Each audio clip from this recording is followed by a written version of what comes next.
Hello everyone, I am Shweta Shukla और ये मेरा एक छोटा सा इंट्रो होगा अभी। ठीक है।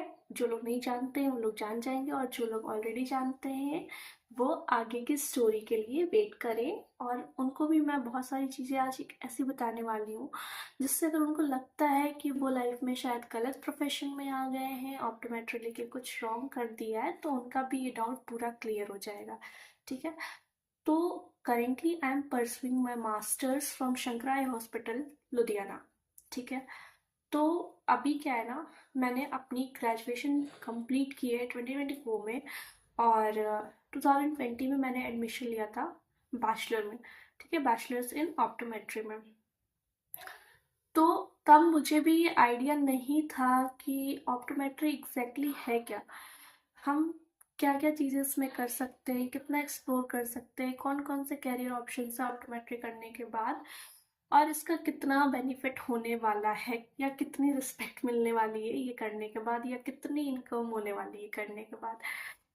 Everything was very doubtful because मेरा कुछ ऐसा था कि मुझे नीट करना था, एमबीबीएस करना था शायद, बट मैं नहीं कर पाई।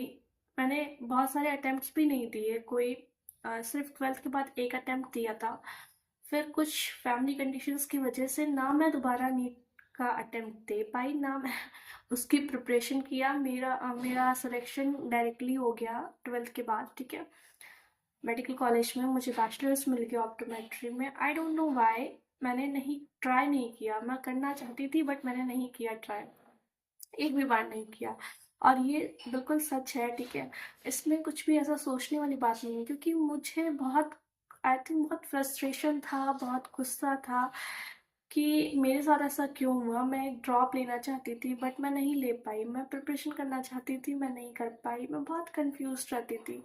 कई बार मैंने कोशिश की रूम में बैठ के, हॉस्टल रूम में बैठ के, बहुत बार मैंने बहुत सारे चार्ट्स लगाए सामने, बुक्स ली और वापस से कोशिश किया। बट जब भी मैं क्लास में जाती थी क्लासेस के लिए अपने,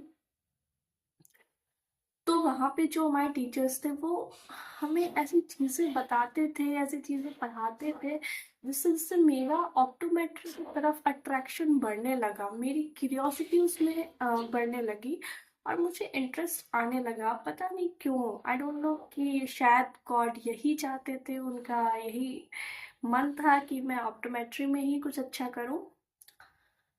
तो मेरे दिमाग से धीमे धीमे करके वो निकलता चला गया फेस। और टीचर्स काफ़ी सपोर्टिव मिल गए, उन्होंने ऑप्टोमेट्री को इतना अच्छा एक्सप्लेन किया कि आई थिंक मैंने ये सोचना ही बंद कर दिया कि मुझे एमबीबीएस चाहिए था कभी। ठीक है। यहाँ पे मैं दोनों कोर्सेज के बीच में बिल्कुल कंपैरिजन नहीं कर रही। ठीक है, क्योंकि बहुत बहुत फ़र्क है, ज़मीन आसमान का अंतर है। वो एक डिफरेंट प्रोफेशन है, समझ लो। मतलब मेडिकल प्रोफेशन होते हुए भी दोनों के रास्ते बहुत अलग हैं। ठीक है। बट स्टिल दोनों में हम पेशेंट ट्रीटमेंट ही कर रहे हैं। ठीक है। पेशेंट की हेल्प भी कर रहे हैं, उसकी केयर ही कर रहे हैं, और दोनों इंडिपेंडेंट है, इंडिपेंडेंट प्रोफेशन है। ठीक है। So when I was in first year, तो हमारे पास ना बहुत सारे सब्जेक्ट्स होते थे, एनाटमी, फिजियोलॉजी, बायोकेमिस्ट्री, जर्नल भी और ऑक्यूलर भी, उसके बाद फिजिकल ऑप्टिक्स, ज्योमेट्रिकल ऑप्टिक्स। फिर हम सेकेंड ईयर में आए, हमने फार्मा भी पढ़ा। ठीक है। कॉन्टेक्ट लेंस पढ़ा, लो विजन पढ़ा, geriatric optometry, paediatric optometry and many more.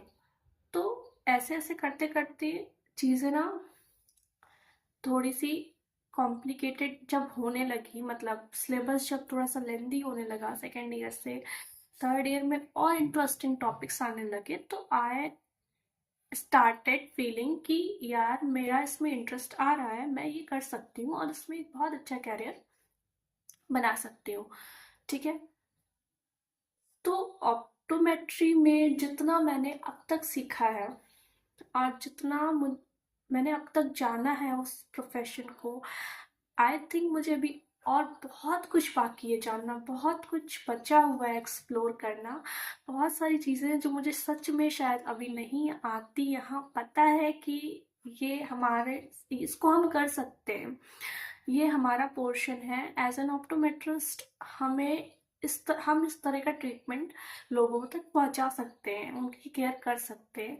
But मुझे आती नहीं है कि मुझे कैसे करना है, बिकॉज शायद गवर्नमेंट कॉलेज होने का एक छोटा सा ड्रॉबैक ये था कि वहाँ पे जो भी एमबीबीएस और अदर डिपार्टमेंट के स्टूडेंट्स थे, उनकी वजह से इतना हैंड्स ऑन एक्सपोजर नहीं मिल पाया। ठीक है, बैचलर लेवल पे मिला बट इतना नहीं मिला, तो हमें इंटर्नशिप दूसरे हॉस्पिटल से करनी पड़ी।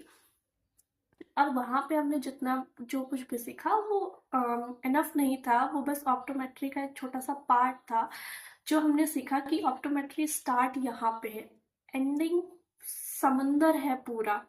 ठीक है, समंदर है पूरा, हमने एक समंदर का छोटा सा हिस्सा अभी तक सीखा हुआ है उसमें। मुझे तो ऐसा ही लगता है। और मुझे अभी भी याद है मेरे टीचर, ठीक है, मेरे क्लास टीचर, वो हमेशा कहते थे कि ऑप्टोमेट्री आपके ब्लड में होनी चाहिए, वो तभी आपको समझ में आएगी, उसमें तभी आप खुश हो सकते हो। ठीक है, ऐसे नहीं खुश हो सकते हो, बिकॉज उस आपको डिमोटिवेट करने के लिए बहुत सारे लोग मिलेंगे, बहुत सारे लोग बोलेंगे कि 4 साल पढ़ाई की है चश्मे का नंबर देने के लिए, या 4 साल लगाया है, अभी क्या करना है, सैलरी में 10-15 हज़ार में काम चलाना है, क्या करना है। तो ऐसा नहीं है, ये रॉन्ग है, गलत है। पहली बात तो ना कोई 10-15 हज़ार सैलरी लेता है सारी उम्र, और ना कोई सारी उम्र चश्मे का नंबर देता है। ठीक है, अगर आप में कैपेबिलिटी है, अगर आप अच्छे हो, तो trust me, as a fresher you can earn 25K और मोर देन दैट टू। ठीक है, तो 25 तो स्टार्टिंग होता है हमारा, और मैंने खुद 28 पे स्टार्ट किया था।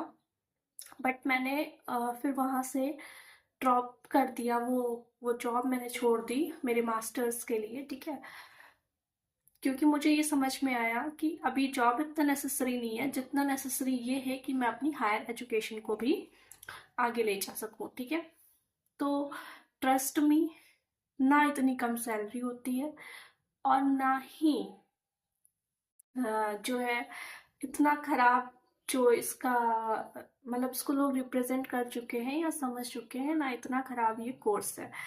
ठीक है, मेरे लिए ये बहुत कुछ है, क्योंकि इसने मुझे ये एबिलिटी मेरे अंदर दी है कि मैं लोगों को एक अच्छा विजन दे सकूं। ठीक है, और विजन, इतनी ब्यूटीफुल लाइफ है, इतना ब्यूटीफुल प्लैनेट है हमारा, अगर हम इसे ही नहीं देख पाएंगे तो क्या फर्क पड़ता है कि हम क्या कर रहे हैं, क्या नहीं कर रहे हैं। ठीक है, तो optometrist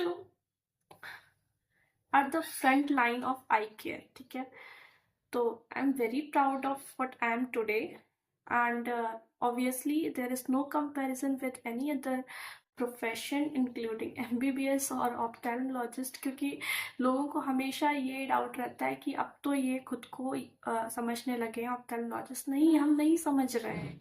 no, we are not considering our self as an ophthalmologist. I am optometrist and I am really happy in this profession. ठीक है, तो मैं बस इतना चाहती हूँ कि यहाँ से उठ के, मतलब मैं जब आगे बढ़ूँ मास्टर्स कंप्लीट करने के बाद, तो मैं और भी चीज़ें एक्सप्लोर कर सकूँ, और भी चीज़ों को, है ना, ऑक्यूपाई कर सकूँ, और आप तक और भी चीज़ें पहुँचा सकूँ।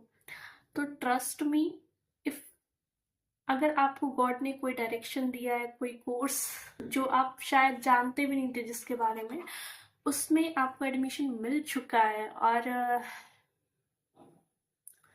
आप धीमे धीमे उसको अपना समझने लगे हो, तो ट्रस्ट मी, मे बी वही आपके लिए कैरियर था। और भगवान जी भी यही चाहते थे कि आप उसी में आगे डेवलप करो खुद को भी, और अपने आसपास के लोगों को भी उसमें, है ना, उसमें उस फील्ड के थ्रू उनकी सेवा कर सको।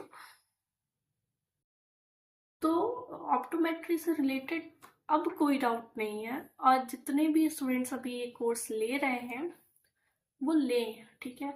अब तो ये 5 इयर्स का हो गया है, अब तो आपको और मेहनत करनी पड़ेगी और पढ़ना पड़ेगा और 1 साल अपना और एक्स्ट्रा देना पड़ेगा इससे।